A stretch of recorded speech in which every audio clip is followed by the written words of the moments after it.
Amis téléspectateurs d'Alafia TV, bonsoir et bienvenue dans votre émission 100% Jeune Code 9. Comme d'habitude, je suis très ravie de partager ce petit moment de détente en votre compagnie. L'invité de cette semaine est un gynécologue obstétricien. Il s'appelle Dr Souma Kodjo. Docteur. Bonsoir. Bonsoir et bienvenue sur le plateau. Merci beaucoup, avec plaisir. Prenez place. Merci. À ma gauche, il y a mon binôme de tout le temps, Mr. Adje, le concepteur. Mr. Adje. Oui. Ça va? Ça va bien. Alhamdulillah. Dieu merci. Ça Journée internationale de la couleur verte. Ok. Tu m'as copié quand même. D'accord. Sans plus tarder, voici pour vous tout de suite la première rubrique de cette émission, le parcours de l'invité.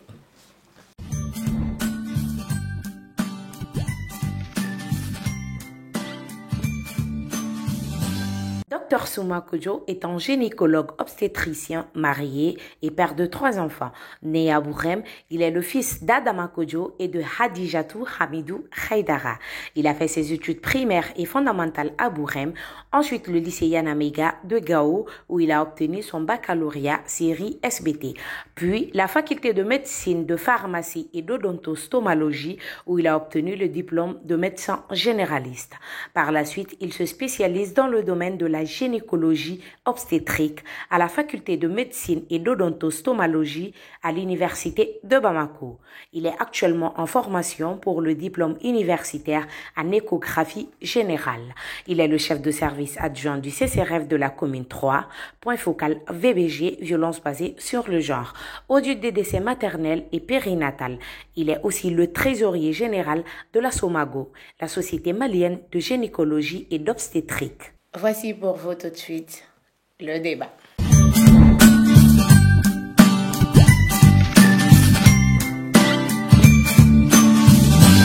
De retour sur ce plateau, nous venons de voir un petit résumé du parcours de notre docteur. Le thème de cette semaine, on va s'intéresser un peu à la gynécologie. Donc, le thème est être gynécologue au Mali. Donc, on va demander quelques conseils au docteur et nous espérons qu'il va nous éclairer sur les zones d'ombre. Donc, docteur, Oui. Vous êtes prêt? Très bien. Et d'accord. La première question, c'est quoi être gynécologue au Mali? Merci bien. Et, chers téléspectateurs de Alafia TV, et bonsoir à tous et à toutes. Comme Nana vient de le dire, je suis Dr Kodjo Souma, je suis gynécologue obstétricien au CCRF de la commune 3 du district sanitaire de Bamako. Alors, aujourd'hui, j'ai le plaisir de parler de ce thème si intéressant qui est qu'est-ce que c'est un gynécologue d'abord. Le gynécologue d'abord, c'est le spécialiste qui s'occupe bien sûr de la physiologie, bien sûr, du corps de la femme, de l'appareil génital de la femme et de ses pathologies. C'est ça un gynécologue. Alors pour être un gynécologue d'abord, il faut d'abord un médecin généraliste d'abord et passer un concours pour aller faire ce qu'on appelle le diplôme d'études spécialisées, le DS. C'est une spécialisation de 4 années pour être un gynécologue. D'accord. Très bien. Ok. Maintenant, parlez-nous un peu de votre quotidien. Très bien. Alors, le quotidien des gynécologues, en particulier les gynécologues du Mali, c'est quoi? C'est que le matin, il faut être au service très tôt. Il faut faire ce qu'on appelle le staff. Le staff consiste à faire quoi? À faire tout simplement le déroulé de ce qui s'est passé pendant les 24 dernières heures pour voir ce qui s'est passé de la prise en charge par rapport aux femmes dans le service, les accouchements, les urgences qui sont arrivées, le nombre de césariennes qu'on a réalisé, quel contexte on a analysé la césarienne, quelles sont les indications, est-ce que ce sont les bonnes indications, est-ce que la mère va bien, est-ce que l'enfant va bien. Et quand la mère va bien, l'enfant va bien, le père aussi également va bien. Et aussi la famille va très bien, et ainsi la nation aussi se porte merveilleusement bien.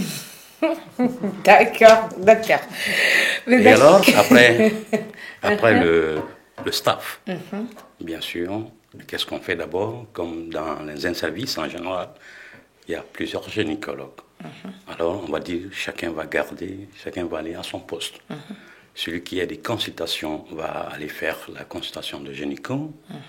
Celui qui doit faire la visite va aller faire sa visite pour les malades. Et alors également, celui qui est du bloc opératoire également va faire bien sûr ses programmes opératoires. Ou bien s'il y a des urgences qui nécessitent l'intervention bien sûr d'un gynécologue également, on va détacher un collègue pour la prise en charge. Notre rôle important, c'est de lutter contre la mortalité maternelle et infantile et néonatale. C'est important, c'est capital. Le métier de gynécologue, la profession de gynécologue, c'est un métier, c'est une profession très passionnante. Quand on rentre là-dedans, on a envie de sauver des vies, seulement des vies. Sauver des vies et que des vies.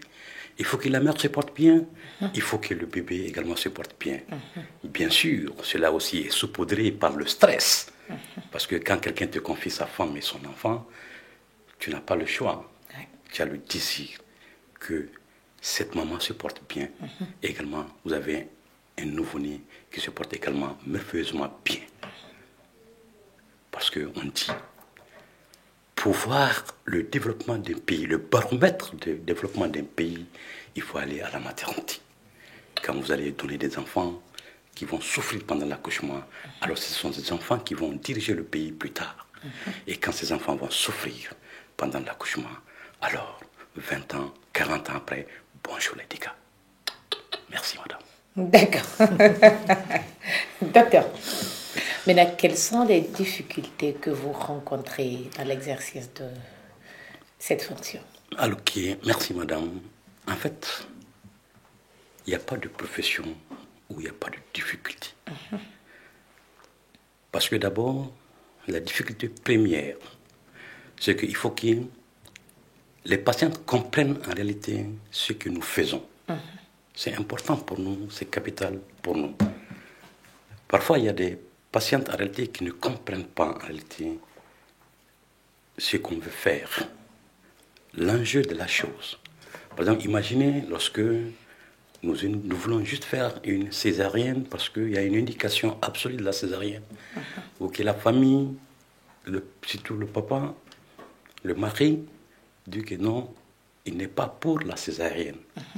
Imaginez, alors qu'on sait que si on ne fait pas la césarienne, par exemple, les conséquences sont énormes. Les conséquences sont graves pour la mère et pour le nouveau-né. Il faut asseoir le parent, le père, ou même la mère, pour lui expliquer qu'il faut réellement faire une césarienne. Parce que si on ne fait pas la césarienne, voici ce qui peut arriver à la mère et à l'enfant. Parfois également, dans l'exercice de notre fonction, bien sûr, on n'a pas le temps nécessaire, même pour s'occuper de nos familles. Parce qu'on peut t'appeler à 1h, 2h, 3h, 4h du matin pour une urgence. Alors, tu es obligé de quitter la famille pour venir gérer l'urgence. Et également, bien sûr, en termes de temps pour la famille, tu rentres tardivement, très souvent en famille. Quand tu rentres en famille, très souvent les enfants dorment. Quand tu retournes encore au service, les enfants sont en train de dormir. C'est des problèmes, c'est des difficultés énormes. Alors, puisque la vie c'est un choix, on accepte, on va avec. Alors, donc il est important qu'un gynécologue obstétricien au Mali, que sa famille puisse comprendre son rôle, bien sûr, de la lutte contre la mortalité maternelle et néonatale. D'accord. C'est important, c'est capital. Alors également, bien sûr, imaginez que parfois tu peux faire des heures de surveillance d'un travail d'accouchement et que parfois des complications arrivent. On ne le dit pas, parfois, il peut y avoir un décès maternel. Ça fait mal, ça fait très très mal. Parfois, ça te traumatise pendant des jours, voire des mois. Parce que tu vas te dire, qu'est-ce que j'aurais dû faire que je n'ai pas fait, qui a passé. Imaginez qu'au cours du travail d'accouchement, qu'il y a mort fétale, un postpartum. Parfois, quand la cause est connue, oui, ça s'explique, mais parfois il peut y avoir des causes inconnues. Ça fait très mal, excessivement mal. C'est vraiment traumatisant. Imaginez également lorsqu'on perd une femme en travail d'accouchement. C'est très triste. Ça fait très mal, ça fait très mal, ça fait très mal. Parce qu'un seul décès maternel, c'est un décès de trop. Un seul décès maternel, c'est un décès de trop. Alors imaginez que nous sommes toujours en train de marcher sur la pointe des pieds pour éviter qu'il y ait un décès maternel. C'est pourquoi d'ailleurs, on fait le staff pour corriger les dossiers, pour voir ce qu'on a fait, ce qu'on n'a pas fait, qu'est-ce qui a été bien, bien sûr. Et également, nous avons le volet formation. Nous avons des étudiants à notre charge que nous sommes en train de former pour qu'ils deviennent des médecins de demain. Des médecins également en spécialisation qui nous encadrent. Des sages-femmes qui nous encadrent. Imaginez le travail, la charge de travail est énorme. Alors que je le dis, je le répète encore, la vie c'est un choix. On vit avec, on fait avec. Merci. Ça, c'est mon slogan. La vie est un choix. On vit avec et on fait avec. Oui, ça, c'est pour le docteur. Ouais. Maintenant, docteur, Merci. expliquez-nous les différentes étapes de la grossesse. Très bien, madame, il n'y a pas de souci, ça c'est avec plaisir. Mais je m'attendais à une question parce qu'il y a gynécologie, il y a obstétrique.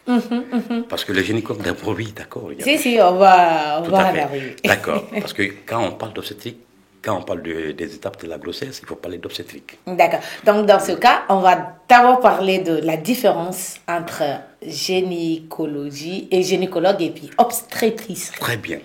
Alors, Voilà, j'ai avant dit, comme je d'aller à la disais grossesse. dans ma définition, d'abord, quand on prend la gynécologie, c'est le fonctionnement de l'appareil génital et de ses pathologies. OK? Et alors, l'obstétrique, bien sûr, c'est de la conception, l'accouchement, aller au-dessus des couches en passant par l'accouchement. Le gynécologue s'occupe du fonctionnement de l'appareil génital de la femme et de ses pathologies. L'obstétricien, bien sûr, c'est de la conception au-dessus des couches en passant par l'accouchement. Alors, nous, au Mali, on est gynécologue obstétricien. Dans d'autres pays, on est gynécologue. Point barre. Dès que la femme tombe enceinte, tu passes la main à l'obstétricien. OK? Mais nous, au Mali, on est gynécologue, on est obstétricien. On s'occupe bien sûr de la gynécologie et également on s'occupe de l'obstétrique. C'est important. Alors également, la gynécologie, également, il y a beaucoup de sous-groupes. Il y a des gynécologues qui n'opèrent pas. Ça, c'est la gynécologie purement médicale. Et également, il y a la gynécologie, bien sûr, chirurgicale. Il y a même des gynécologues qui s'occupent seulement du cancer. OK? Mais nous, au Mali, on s'occupe pratiquement de tout. On est des gynécologues obstétriciens. Au Mali. Ça, c'est chez nous, au pays. Le Grand Mali. Nous sommes des gynécologues obstétriciens. Très bien. Très bien. OK? Donc, quand on parle des étapes de la grossesse, qu'est-ce qu'il y a d'abord? Nous avons 3 trimestres pour la grossesse. Le premier trimestre qui va jusqu'à 14 semaines d'aménorrhée. 14 semaines d'aménorrhée, ça veut dire quoi? Ça veut dire que voici 14 semaines que la femme n'a pas vu les règles. Parce que quand on parle de grossesse, il n'y a pas de règles. Donc, le premier trimestre de la grossesse va, bien sûr, de la conception jusqu'à 14 semaines. Et alors, le deuxième trimestre de la grossesse va, bien sûr, de 15 semaines à 28 semaines d'aménorrhée. Et alors, 15 à 28 semaines d'aménorrhée, c'est là-bas où les organes du fœtus vont continuer à se développer. 14 semaines, c'est l'apparition, bien sûr, des organes. Et le cœur va commencer à battre précisément à partir de la 6e, 7e semaine d'aménorrhée. Et alors, nous allons arriver au 3e trimestre de la grossesse, bien sûr, qui va de 29 semaines à 40 semaines d'aménorrhée. À partir de 40 semaines d'aménorrhée, ça veut dire que la grossesse est à terme, la femme doit accoucher. OK? Très bien. Merci. Très bien. Maintenant, du début à la fin d'une grossesse, quels sont les conseils pertinents que vous donnerez à une femme enceinte? Très bien. En tant que spécialiste dans la question, ce qui est important pour nous, c'est qu'une femme enceinte doit venir en consultation prénatale. C'est important, c'est capital. Une fois la femme est enceinte, elle doit consulter. Pourquoi elle doit consulter? C'est de savoir, pour savoir est-ce que c'est une bonne grossesse. Est-ce que la grossesse est dans l'utérus? Parce qu'elle peut avoir une grossesse et que la grossesse n'est pas dans l'utérus, qu'on appelle la grossesse extra-utérine. Alors on va faire une prise en charge adéquate et adaptée par rapport à cela. Et lorsqu'on sait que c'est une grossesse intra-utérine évolutive normale, également on va donner un certain nombre de bilans, qui vont nous permettre bien sûr d'adapter notre prise en charge. Ça c'est l'objectif de la constatation du premier trimestre avec une échographie à l'appui. Également au deuxième trimestre de la grossesse également, on va demander aux femmes toujours de venir en constatation prénatale. C'est important parce qu'à partir de cette période, on va pouvoir détecter plusieurs pathologies et ça va nous faciliter également la prise en charge de ces pathologies. Et également, au troisième trimestre de la grossesse, ça va nous permettre de savoir la voie d'accouchement. Comment est-ce que cette femme va accoucher? Est-ce qu'il y a une pathologie qui va contre-indiquer une voie basse ou il y a une pathologie qu'il faut faire une voie haute, la césarienne? C'est à partir du troisième trimestre qu'on va décider cela. Donc, ce que je veux dire, en grosso modo, c'est important pour qu'une femme enceinte, il faut que vraiment elle vienne faire sa constatation prénatale. C'est important, c'est capital pour nous. Parce que ça va nous permettre de détecter beaucoup de problèmes que nous allons gérer rapidement et de façon efficace et efficiente. Alors si elle ne vient pas, elle va venir avec des complications. Parfois, ce n'est pas une évidence. Lorsque les complications s'installent, ce n'est pas une évidence. Ok. Très bien. Merci, docteur. Merci. Quels sont les risques et les choses à éviter étant enceinte? Très bien. Particulièrement, ce qu'il faut dire à la population, c'est quoi? C'est qu'en dehors des tabous, on ne rentre pas dedans parce que nous sommes dans le domaine médical. On ne dira pas à une femme enceinte de manger pour deux. Pas parce qu'elle est enceinte qu'elle doit manger pour deux. Elle doit manger normalement et de façon équilibrée. Et de façon équilibrée. C'est important que cela, on dit à la population. Parce qu'il y a des femmes qui pensent que quand elles sont enceintes, elles doivent manger pour deux. Non, il faut manger juste normalement et de façon équilibrée en respectant les 3 repas et même les collations. Très bien. Et alors, dès qu'elle a quelque chose qu'elle ne comprend pas, par exemple, un saignement, une métrorragie, elle doit consulter rapidement. Rapidement, elle doit aller consulter. Il ne faut pas rester à la maison avec quelque chose que la femme ne comprend pas. Elle va dire peut-être je vais attendre mon rendez-vous pour aller. Non. Il faut appeler, il faut rejoindre ton médecin traitant dès qu'il y a quelque chose que tu ne comprends pas. Vous comprenez? Très important pour nous. Et alors, quand on met tout ça, tout a été fait, alors on va préparer l'accouchement. Ce qu'on appelle, on fait un plan d'accouchement. Dire que quand il y a les contractions utérines, quand il y a les pertes des os, quand il y a du sang, voici comment tu dois te comporter et comment se rendre au centre de santé. Et bien sûr, qui doit t'accompagner.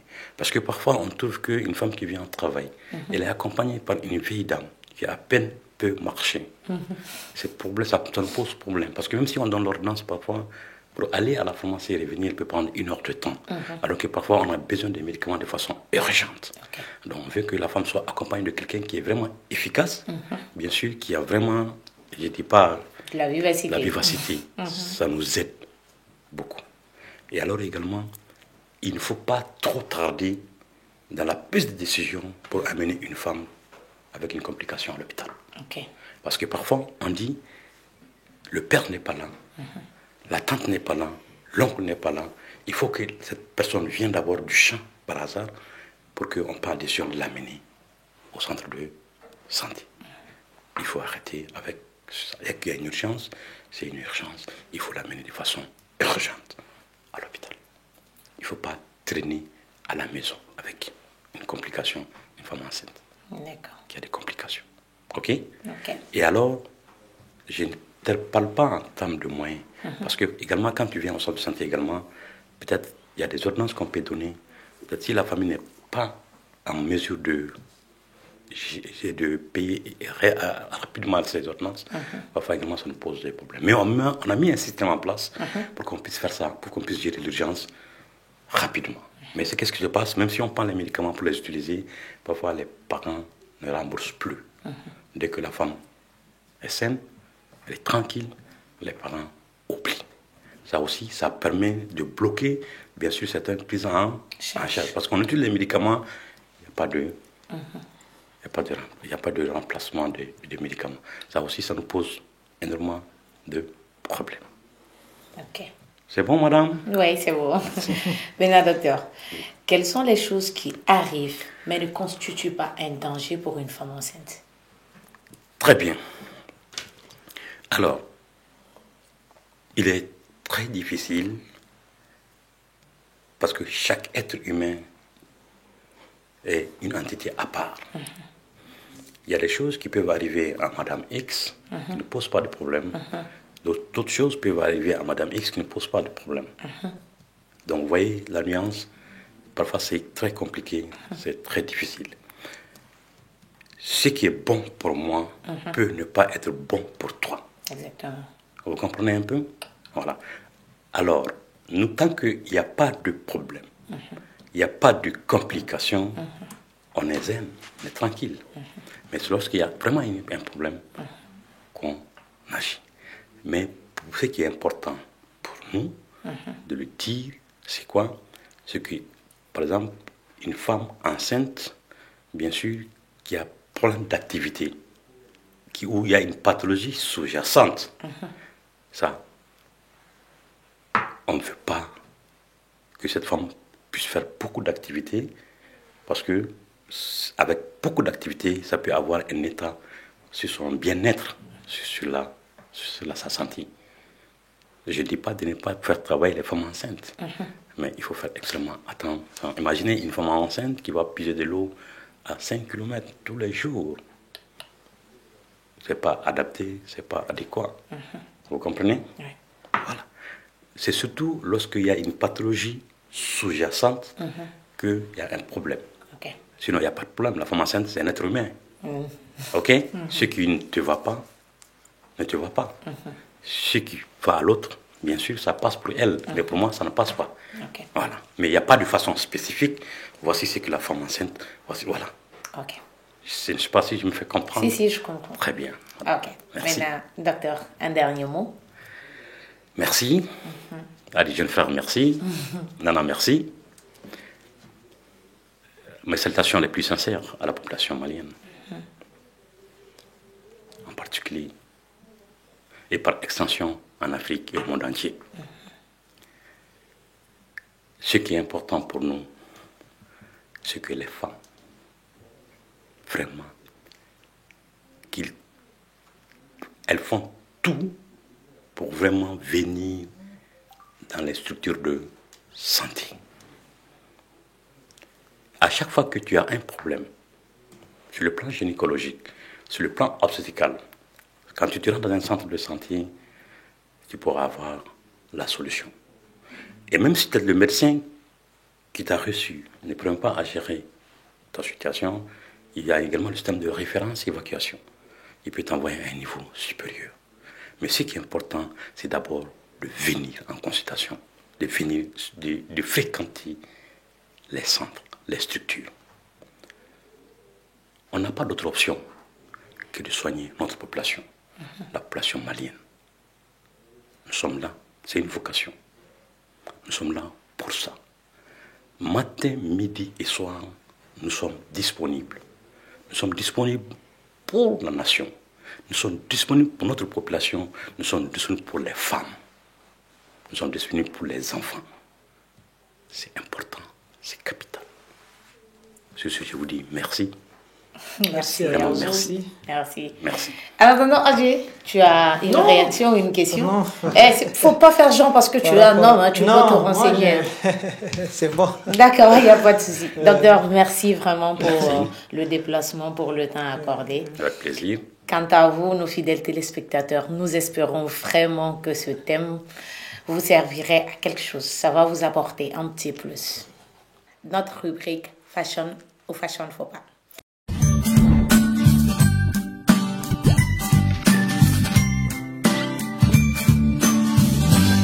remercier Agibou Fashion qui m'habille comme d'habitude. Il est à Kalawankura, à CI, non loin de la mosquée verte. Donc, quand vous rentrez dans la ruelle de la station Total, donc, voilà, il fait des coupes pour hommes, femmes et enfants. Vous pouvez faire un tour ou l'appeler. Son numéro s'affiche au bas de vos écrans. C'est le 78 69 94 89. Donc, merci à Agibou Fashion. À la Fakamoto. Donc, beauté mon visage est changé. Là, c'est pas la nanichou d'habitude. D'habitude, je ne me maquille pas. Simple, mais aujourd'hui, vous voyez que c'est frais, c'est naturel. Voilà, donc c'est les pinceaux magiques de Zik Makeup. Donc, elle est sur la route de l'Adeken Golf, Ben Place, Ben Carrier. Donc, vous pouvez l'appeler. Elle aussi, son numéro s'affiche au bas de vos écrans. C'est le 94 32 31 05. Et je vous assure que vous n'allez pas du tout le regretter. Il y a make-up, il y a make-up. Donc, vous-même regardez et jugez la fraîcheur de ce make-up-là. Kobe. Donc, je vais faire mon show. Comment t'es bien, je me suis maquillée. Merci, Azik. Bisous chocolatés. Maintenant, on passe au conseil de styliste de la semaine. Nous avons demandé à notre styliste de renommée internationale, Moustapha Bagayogo, comme d'habitude, qui répond à la question. Et cette semaine, on lui a demandé des conseils, un conseil pour les hommes, quelques astuces. Donc, il nous donne quelques astuces mode pour les hommes.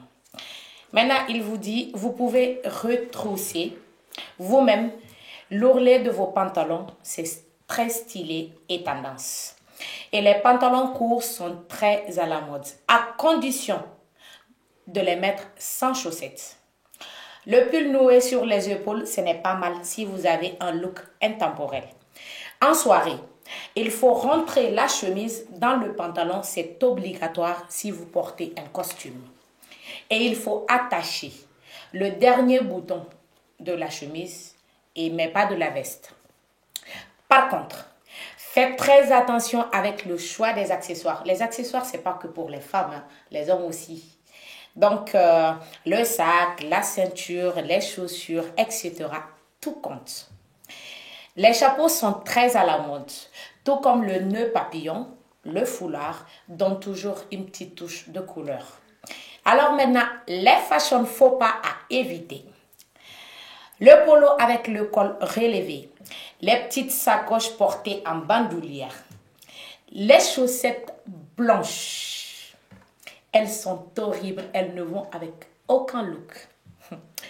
Pour les chaussettes, la règle de base, c'est les grises, bleu marine, noir ou la même couleur que le pantalon.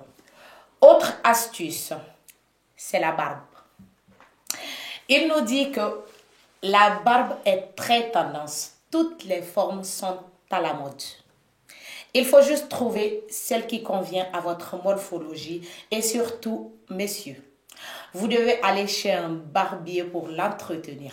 C'est très important. Vous pensez que l'entretien, c'est juste pour les femmes, le make-up et autres. Les hommes aussi doivent s'entretenir. Donc voilà, signé Moustapha Bagayogo du 228.